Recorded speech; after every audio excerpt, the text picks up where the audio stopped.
coming up on the first football game of the season, and it is one of the season's biggest rivalries. Troy will take on UAB for the 12th time. It's always a very close, most of the time very equal, down to the fourth quarter, down to the last play a few years ago.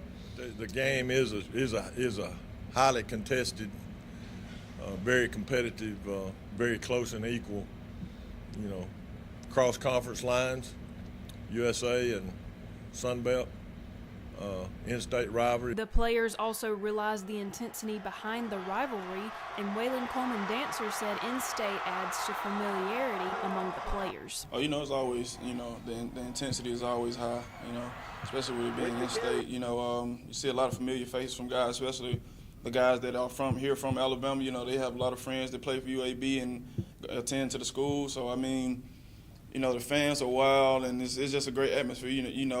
It's college football. Troy won last year's matchup in overtime, and not only does the rivalry give the team bragging rights, it also sets the pace for the rest of the season. It's always a big game, an in-state rival, UAB.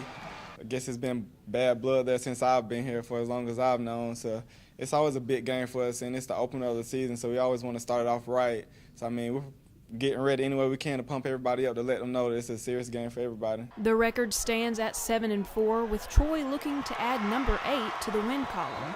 While playing at UAB, the team split 3-3, showing that this year's rivalry will be one for the books. Probably the biggest rivalry in the state outside of the Iron Bowl, I would like to say. Definitely, because Troy is probably the most tradition outside of Alabama, Auburn in the state as far as football-wise, and then UAB, they're up-and-coming program, been around about 20 years, so it's just good to have two smaller schools in the state have such a great rivalry.